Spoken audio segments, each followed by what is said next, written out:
I could never think that this would be a Republican doing such things. No, I just, it doesn't I would make never, any- I would it doesn't- never, I would. It doesn't make any sense. Yeah, no, it does not track. Oh, here. Officials now say they've identified a suspect vehicle tied to a pair of ballot drop box fires in Portland, Oregon.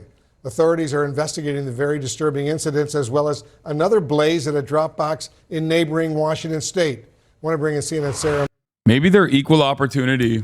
They went into the Washington state for a red district and they went into Portland, Oregon to a blue district. Austin, get over here.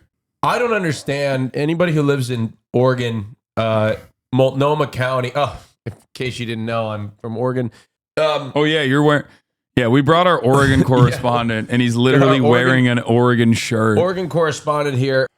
Anyway, Multnomah County, it represents the large majority of Portland. Where was this ballot box in Multnomah County? It was in Portland. What part of Portland was it? I don't know. We'll see. Murray, she's working the story for us. So what are you learning, Sarah? Well, Wolf, obviously this is very disturbing. We don't yet know Southeast? what the motivations are behind Belmont? this, but officials are saying that there appear to be You three kidding me? different instances that are linked. Does it get The any ones more that we're blue? hearing about today Holy that took shit. place in Oregon as well as Washington, and one that took place Oh my earlier this God. month in Washington State, where there was an incendiary device that was somehow attached to these ballot drop boxes and caused, these kinds of. Yeah, here's where the ballot box in Vancouver is located on the south end of Clark County, which was overwhelmingly blue. Yeah, that makes sense. Okay, so it's not a fucking. It's not. They're okay. I wonder who did this. Yeah. Hmm.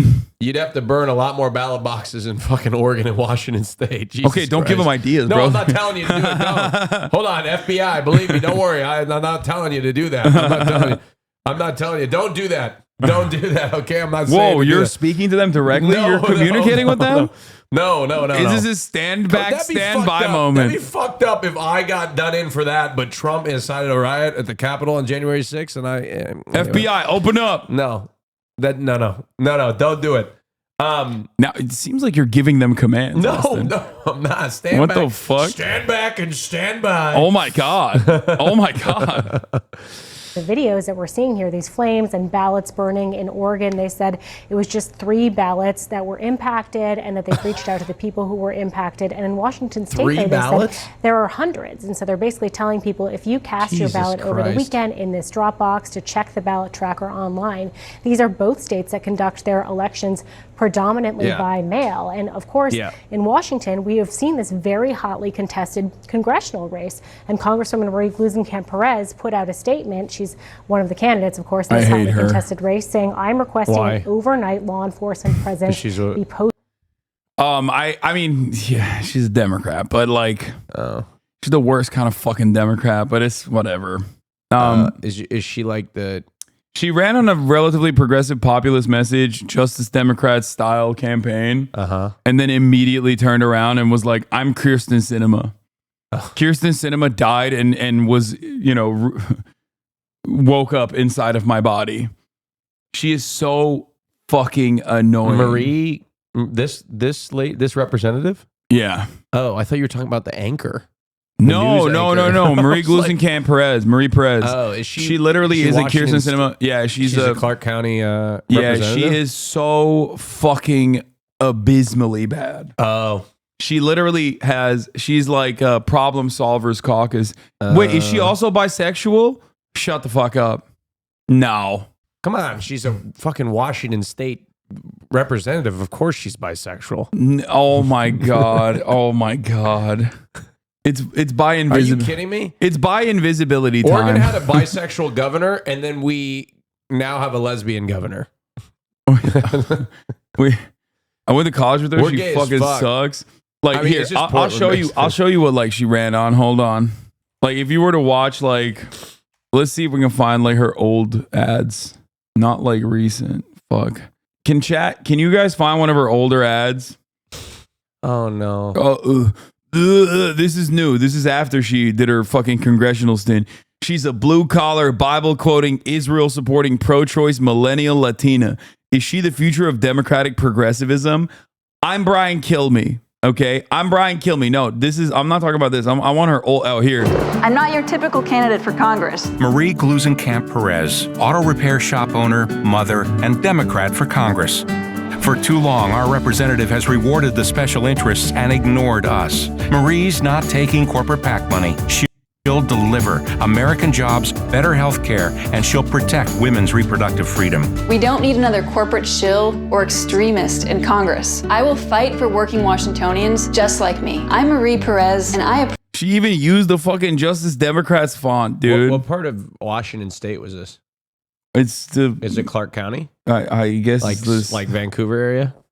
Yeah.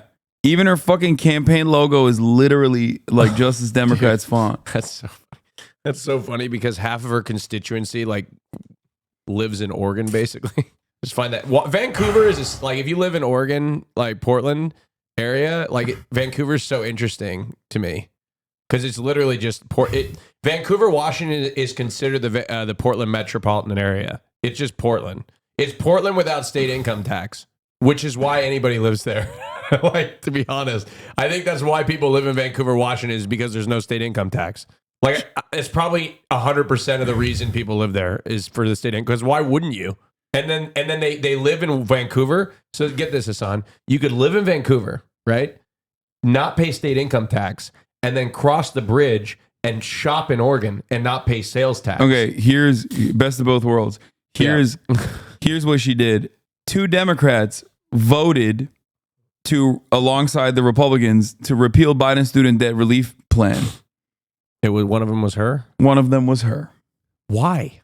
Because she is a bleep.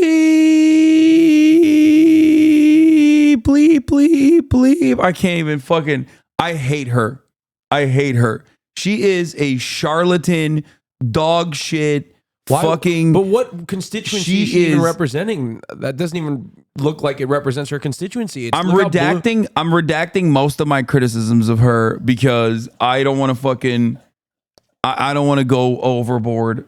But I fucking hate her so much.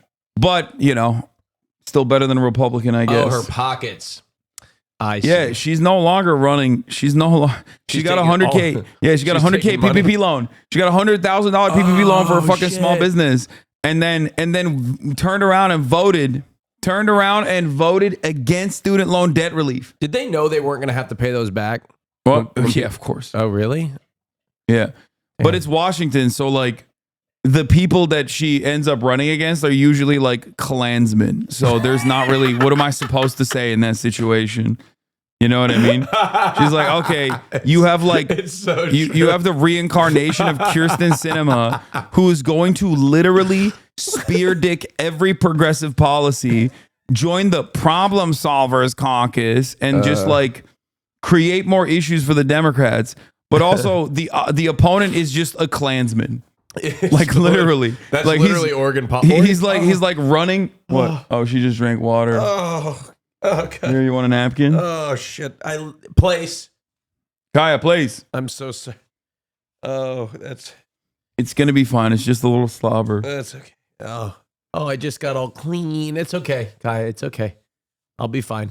Kaya, I love you, but it's okay. I'm not a hater. It's Washington. My only pair of sweatpants. It's Washington. You have like, every now and then you have a good politician, okay? If the Democratic Party doesn't like undermine their chances. But beyond that, it's always going to be like regular fucking Democrat that's annoying, neoliberal, working to undermine the Democratic Party's very own agenda versus a guy who wears like a Klan's robe at a rally and he's like, oops, well, it could have been any kind of robe, really, that also like secretly wants to, I don't know, separate Washington from the rest of the country or something. It's like a Washington cessationist. Wait, did Washington try to do the secede to, there's a part of Oregon that wants to secede to Idaho. That's what I'm saying. Those guys in the PNW is riddled with these fucking weirdos, okay? Okay, it's not as common. Well, actually, I digress. It actually is very common. If you drive outside of like the Portland like city limits, within about 20 minutes, you'll start seeing big pickup trucks and American flags and MAGA adjacent people. It starts to get very conservative. In the rural areas of Oregon, Like if you drive south on Interstate 5, you'll hit a town. I don't know if anybody here. I may get somebody from this town. There's a town called Canby, Oregon. You get into those towns, even Gresham. If you go east to Gresham and Troutdale, it gets more conservative. If you go to like in Clackamas County, Oregon City, even Salem gets decently conservative. It gets conservative as you drive south, and then you hit Eugene, and it gets like really blue for a second. Are you reading what's in front of the screen? GOP candidate asks residents to mail him their pee. What? If you're in Cave Junction, Oregon, this congressional candidate would like to hear from. If you're in Cave Junction, Oregon, this congressional candidate would like to hear from you. Wait, my name is Art Robinson. Read one of the mailers he sent to 500,000 Oregon residents in March. I'm a scientist who has lived and worked in Josephine County for 34 years. My colleagues and I are developing improved methods for the measurement of human health. Please consider giving us a sample of your urine. Robinson is a scientist, and that's part of the problem. Caltech educated chemist is run a research nonprofit out of a family compound in the mountain town of Cave Junction near the California border. In a monthly newsletter called Access to Energy, Robinson has used his academic credentials to float theories on everything from AIDS to public schooling to climate change, which he believes is a myth. In perhaps his most famous missive, Robinson once proposed using airplanes to disperse radioactive waste on Oregon homes in the hopes of building up resistance to degenerative illnesses. I mean, this all tracks because Republican scientists, it doesn't make a lot of sense. It's like an oxymoron. It's like gay Republican. All we need to do with nuclear waste is dilute it to a low radiation level and sprinkle it over the ocean or even over America after hormesis is better understood and verified with respect to more diseases, Robinson wrote in 1997. I want you guys to know that this is not representative of me as an Oregonian, okay? So why did you vote for this guy? Oh, I didn't fucking vote for him. It's fucked up that you voted for him. I have never voted for anybody, but... He's never voted for anybody. I'm so lived up that I'll look at the bills, or the measures, and I'll see which party proposed it. I'll try to find who and what party proposed the bill, and if a Republican proposed it, I'm voting against that motherfucking shit because I know it's crazy. All right, let's watch this. Posted at all ballot drop boxes in Clark County through Election Day. Southwest Washington cannot risk a single vote being lost to arson and political violence. And Wolf, these drop boxes, again, we don't know the exact motivation behind these efforts, but they have just become targets for misinformation, claims from the right that there is rampant voter fraud. That hasn't been proven out, but we have seen the Department of Homeland Security warn that these kind of drop boxes are targets for domestic. Somebody in the chat said, when's the last time Austin voted? I am literally a high propensity voter. Austin not only is a high propensity of the party. Dog, he I phone bank. He literally phone banks for the phone banking tomorrow. Like I'm not even I'm literally phone banking tomorrow. That's why he's still here. That's why I'm here because I'm phone banking. He banking. didn't fucking leave LA because he's gonna do a phone banking. Creators for Kamala phone bank that I am not going to. Yeah. Violent extremists. So, we'll wait to see. Officials are investigating locally. The FBI is investigating. We'll see what comes of those investigations. Yeah, I'm sure the story is going to continue. All right, breaking news, a search underway for whomever set fire to 2 ballot drop boxes in 2 different states. So the fires were in Washington State and Oregon and destroyed hundreds of ballots. And authorities at this hour believe the 2 fires are connected. And they've actually identified what they say is a suspect vehicle tied to the incidents. That is according to the latest reporting out of the Associated Press this hour. And it actually comes days after a mailbox fire in the swing state of Arizona damaged multiple ballots. Tonight, the FBI and the DHS are warning of, quote, domestic violent extremists who want to terrorize the voting process with election workers being potential targets. Out front now, Pennsylvania's Republican Secretary of State Al Schmidt. That doesn't reduce it. I mean, that doesn't help us identify the political ambitions of the person though, because I feel think so in Oregon. Because I feel like everyone fucking drives a pickup truck. No, well, I guess if it was a Subaru specifically, if it was a Subaru, maybe definitely would be very ambiguous. Yeah. No truck in Oregon. Look, if this was Texas, maybe you could. Oh, it was a Ford sedan. Okay, it's a little bit more ambiguous. Oh, it was a Volvo, an S60 Volvo. That's interesting. I wouldn't have expected. Oh, let me look at the car. I see a lot of these vehicles. Oh yeah, conservative. No, you don't know that. No, the conservative part is because they're fucking lighting blue areas. That's what implies that they're probably conservative. That's not a lived up car. All right.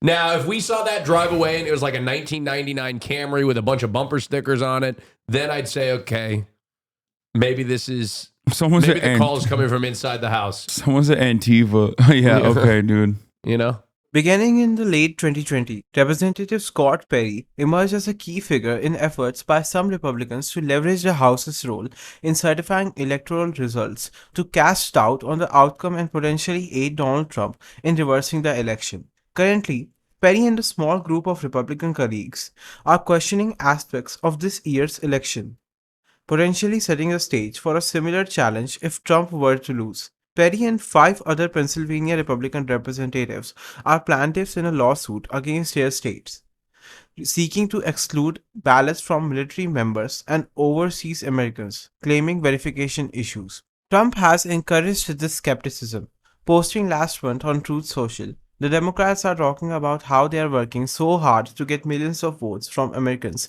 living overseas. Actually, they are getting ready to cheat. Election experts, however, assert that Trump's claim lack merit and that the overseas voting process is secure. The lawsuit is one of approximately 100 filed this year by Trump's allies, with around 30 submitted in the last 2 months preceding Election Day, many of which contain unsubstantiated claims about voter rolls and non-citizen voters. And Secretary Schmidt, I'm sorry to be talking to you under these circumstances, and I know we're going to be talking a lot over these next weeks as this all plays out. I want to start with these fires. How worried are you about them? Are you worried Pennsylvania could be a target of these sort of drop box fires? Well, I've certainly seen reporting on these incidences. In Pennsylvania, all drop boxes that we have, and again, they are County Board of Elections drop boxes, have video surveillance on them. They are secured into the ground usually or oftentimes staffed by people to make sure that voters can return their ballot directly to their county in a way that's safe and secure. I'm going to show you on camera. So when you hear the FBI and the DHS, first of all, I'm glad to hear about the cameras and the putting it into the... Murat, you'll see in a second. Hold on.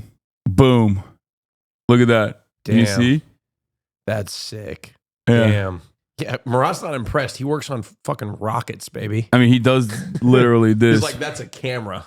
I ain't impressed. That don't impress me much. What the fuck? Oh, your timer's up, dude. Ground. I mean, details that we wouldn't necessarily even need to talk about, but I'm glad we are because it's important. But when you hear the FBI and the DHS warning of domestic violent extremists with election workers. I wonder who could have done this. If I'm just thinking like deep blue area. Is there one of the two major parties that is constantly talking about threats towards like election workers and how the election is going to be stolen, so we got to take matters into our own hands? You know, maybe even took matters to their own hands in the form of like an insurrection or something. Had a bunch of people in that actually got criminal penalties for interfering with the election. Last time around, must be Jill Stein voter. Who could have done this?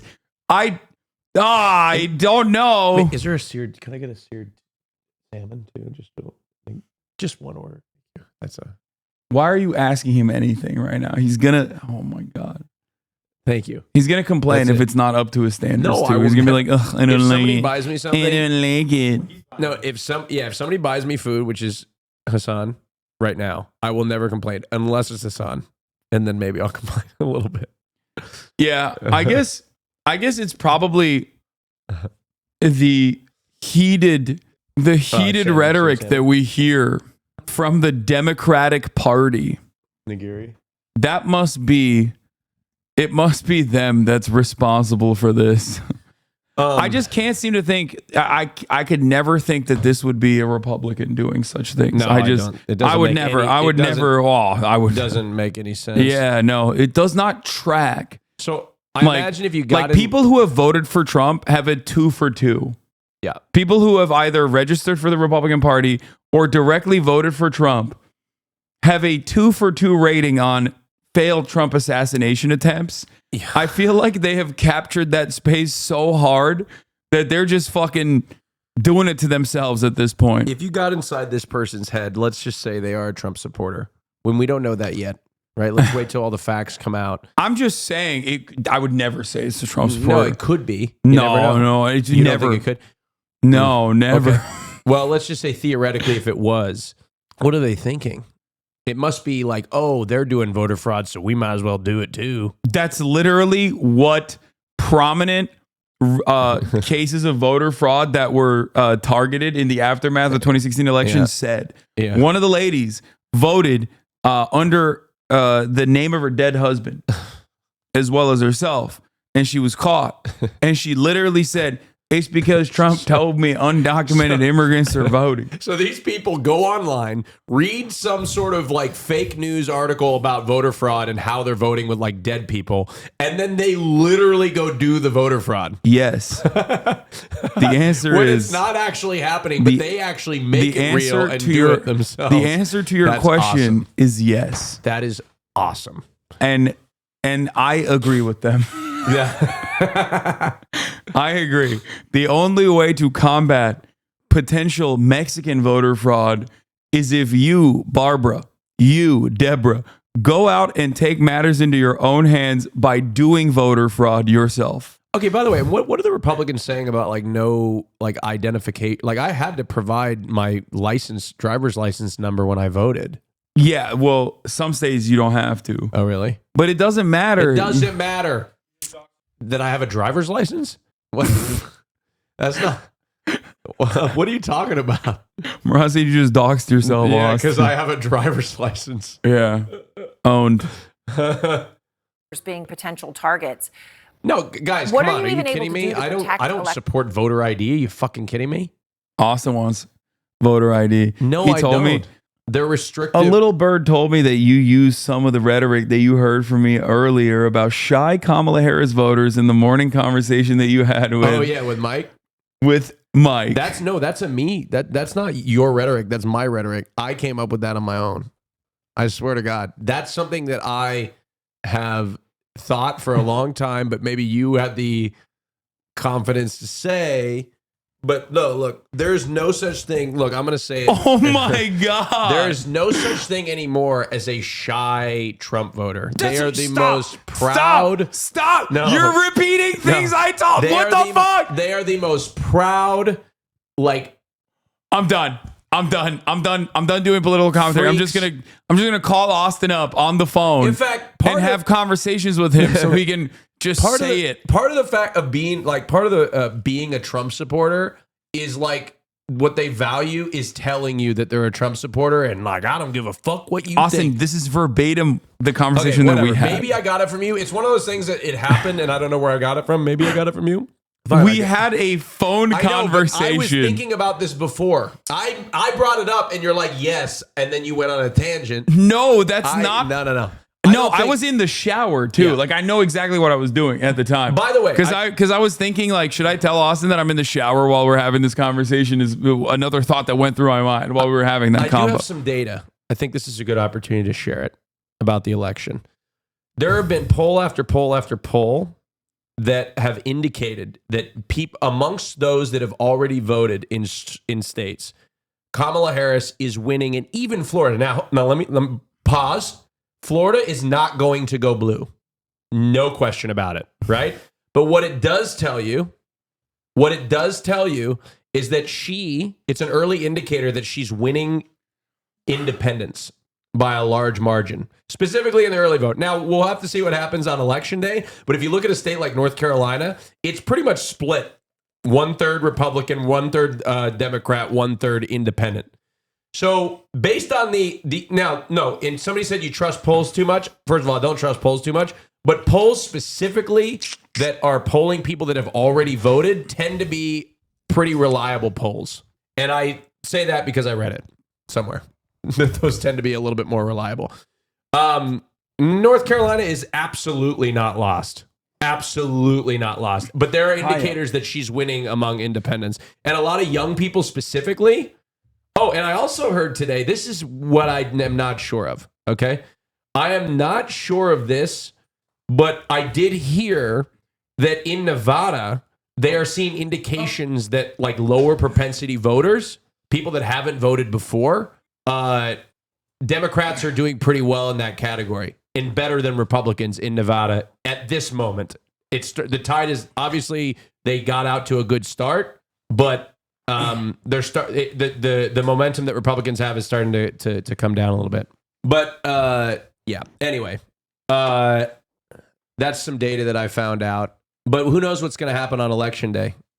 But if she's doing well with independents in North Carolina, I think Republicans have a. All right, stop poll watching. Let's get back to the story. So many of whom, of course, are volunteers coming out to help their community. And the most important people on Election Day, it's not the Secretary of State, it's not even a county commissioner, it's those friends and neighbors who volunteer essentially for a 14-hour day in Pennsylvania to make sure that when you show up to vote, you can make your voice heard at your local polling place. The Shapiro administration last year set up an election threat task force so that we have clear lines of communication with federal, state, and local partners in law enforcement and election administration to make sure that if any of this ugliness returns that we saw in 2020, everyone knows what everyone else's role is, and we can make sure that if there's any threats targeting our voters or our poll workers or our polling places or our county election staff, that we'll be prepared. So, Secretary, in Pennsylvania, in Lancaster County, officials there say they stopped suspected fraud in as many as 2,500 voter registration forms. With some of these margins of victory in many states last time, I mean, this could be everything. Those applications had showed inaccurate addresses, mismatched signatures, several forms with the same handwriting. And they say this was what they call a large-scale canvassing operation. That's what was responsible. What more can you tell me about that? Well, I'm eager to hear the full report from the county. They reached out to us right away. We provided guidance to them for how to handle this sort of situation. It was that they received a significant number of registrations as a group, and some number of them they believe to not be legitimate. So at the end of that investigation, we'll hear from them the degree to which they have found evidence of voter registration fraud. I just want to be clear, voter registration fraud is separate from voter fraud. And while the two can intersect, when you apply to register to vote in Pennsylvania, you're providing a driver's license number or you're providing a social security number. So when someone files a fraudulent voter registration application and it's not legit, it's easy to identify and flag. All right. So then do you feel that you know the full extent of this? Is it in other counties? I mean, do you feel like you have a sense of how big it is? It's really at the county level, and I'm confident that the county will report out to the Pennsylvania Department of State and everyone else the extent to which they have found evidence of this at all. All right. So I want to ask you about Elon Musk. You know, he's being sued now by the district attorney in Philadelphia over that $1 million a day giveaway that he's giving to registered voters in swing states like yours. They say that it's an unlawful lottery. They want it shut down. Do you think Elon Musk has broken the law, Secretary?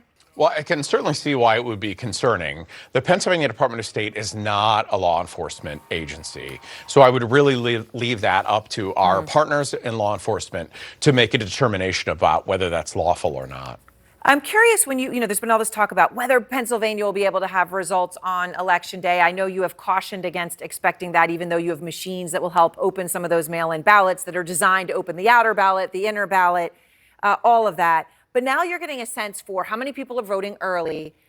Do you have a better feel every day, Secretary, with how quickly you'll be able to tell the country who won Pennsylvania?